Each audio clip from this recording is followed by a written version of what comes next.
Good evening guys, this is Marvin from techbirol.com where we do unboxings, reviews, and sexy b-rolls. And welcome na naman sa isang Sunday chill stream. So, kamusta kayong lahat guys? So, in today's chill stream, i-unbox naman natin yung Epomaker TH80 75% mechanical keyboard. And then probably next week, ito naman isa, GK84S Lite. So, with that being said, let's get into it.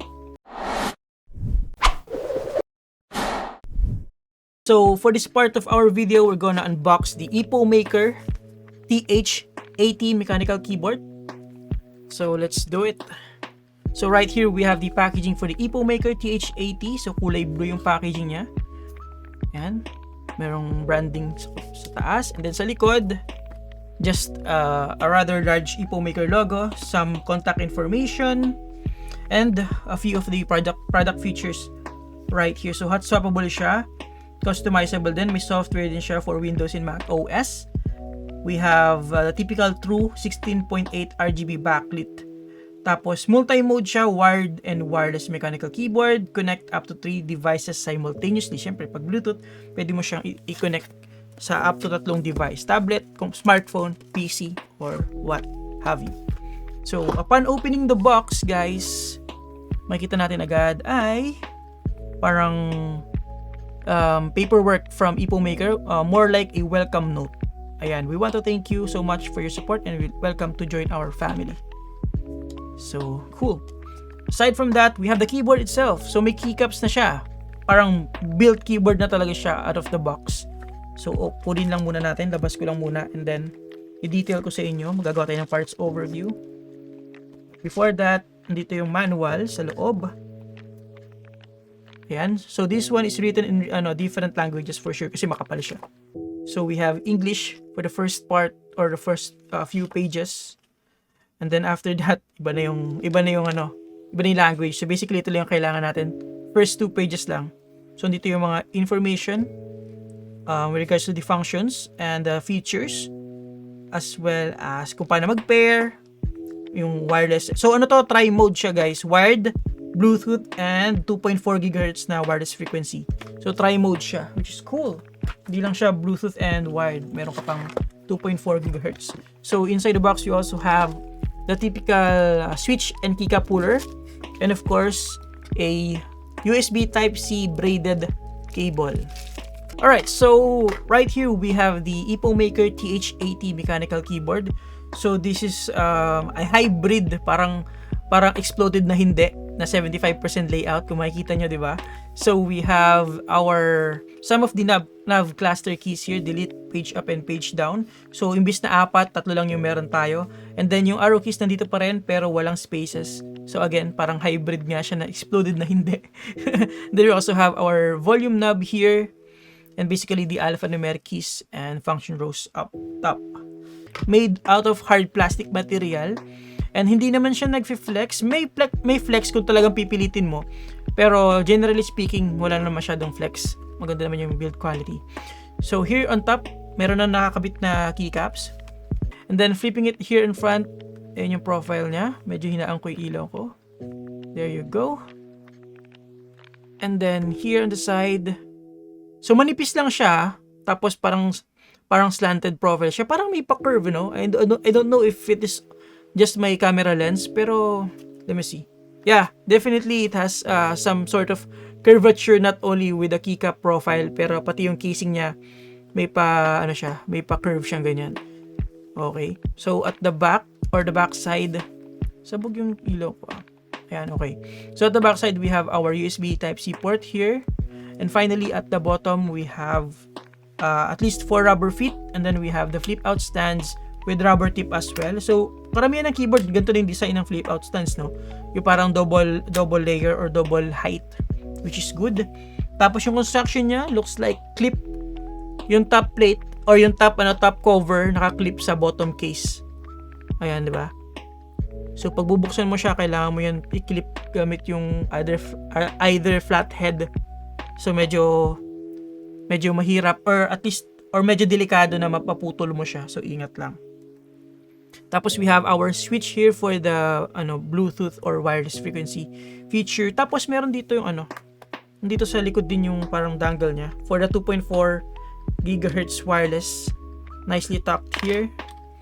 Ayan, wala nga lang branding. Sana nilagyan nila para kung may makakatabi siyang dangle, hindi ka magkamali. Kasi ganito rin yung itsura ng iba eh. Like for example sa Fantech, ganito rin yung itsura, ganito rin yung design. Pati yung mga line-line na yan parehas.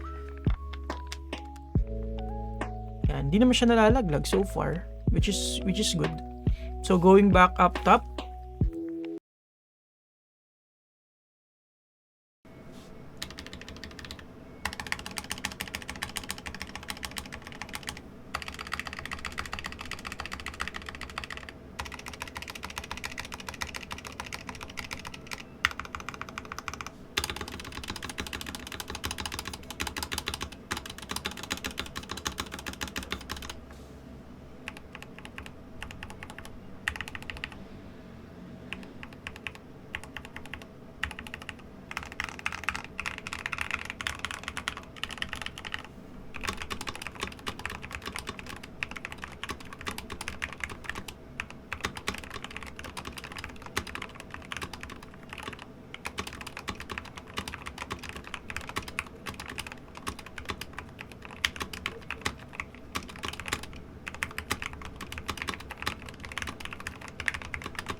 there you go.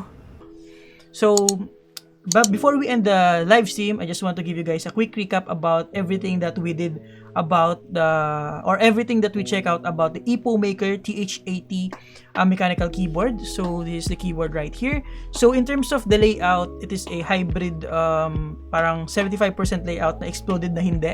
So we have the arrow keys, we have some of the nav cluster keys, the alphanumeric and the function rows up top. Build quality is very good, almost a kilogram in terms of the weight. Maganda yung quality, walang flex, di ba? Made out of plastic pero sobrang bigat niya kasi yung plate niya is made out of metal. So I think 276 grams yung plate niya. So most of the weight are coming from that part. Tapos may battery din sa loob, 2,200 mAh. Pero yung bagong order is I think 3,800. And then in terms of the teardown experience, madali lang din naman siya kasi kung makikita nyo, yung mga clips around the keyboard here ay visible, easily access. Pwede mong gamitin ng pry tool na ganito para hindi masira yung keyboard carefully compared to using a flat head like this. And then besides that, kailangan mong tanggalin yung dalawang screw dito. And that's about it. Pagkatapos nun, pwede mo nang i-pry yun, tanggalin mo na yung top cover. And then you'll have access to the plate and PCB combo. Tapos may foam din between the PCB and plate. And then after that, underneath that, we have foam din. Tapos yung connection to the battery. Tapos yung gasket niya, isa sa mga hindi masyadong magandang part ng keyboard kasi although gasket exists, hindi siya para for flexing. More on para sa sound isolation gaya nga ng sinabi ni Sir Jan Jose kanina from Pusakal MKB. So yun lang isa sa mga dapat mo i-consider. In terms of the PCB, it is a south facing, so maganda rin siya. Supports 3-pin and 5-pin switches, of course Cherry MX style. Tapos ang stock switches niya ay Gateron Pro, so pre-lube na agad yun out of the box, di mo na kailangan galawin pa if okay na sa iyo yung tunog and feel. And then yung PBT keycaps niya ay maganda na rin, 1.6 to 1.8 mm sa pag-check ko kanina. Dahil sublimated yung Legend, so it will not fade away. Hindi lang masyadong consistent in terms of the sizes when it comes to the Legends kung makikita nyo rito. Pero otherwise maganda yung quality. MDA profile, so it is a more parang, although spherical siya or curved, flat pa rin yung surface niya, so medyo mataba siya. Tapos maganda yung tunog niya alongside with the Gateron Pro Black. And then in terms of the connectivity, we have wired, Bluetooth, and 2.4 GHz wireless frequency, which is what I'm using right now. May taguan din ng dangle dito if you're into that. Now, subjective yung placement ng switch. Yung iba gusto sa ilalim, yung iba gusto sa side. So, ayun. Pero for this particular keyboard, nasa ilalim siya. Aside from that, that's basically it. Maganda yung software niya, basic lang pero useful nonetheless. Yung lighting niya, kung makikita nyo, maliwanag pa rin kahit na hindi siya intro yung keycaps. And overall, Yung stabilizers niya pala ay pre-lube na rin and sobrang generous nung amount of lube sa loob. So maganda rin yung tunog niya. So I think this is a good overall keyboard out of the box without having to modify it further, unless masyado kang meticulous in terms of the sound nung stabs. Pwede mo pa sigurong dagdagan or probably add more foam underneath the PCB and plate doon sa mismong case, kasi marami pang space, marami pang blank space na pwede mong i-fill. Pero yun, other than that, depende sa price. Ang price ito ay $99.99 or $100 kung di ako nagkakamali ha. So yun, depende na lang sa inyo kung willing kayo mag-wait, kasi it's going to come from Epomaker website. Pero sabi ni Cavity Tech kanina, maging available din siya sa Shopee. I think they're also going to open a Shopee store. So yeah, overall again, nasa sa inyo na yun, kasi pare-parehas naman ngayon yung mga keyboard, maraming kapareho. So availability, price, and features na lang titignan nyo. So I think that's about it for my recap about the Epomaker TH80. Bang! Okay! Salamat sa pakikinig guys. Ayusin na natin yung comment picker natin.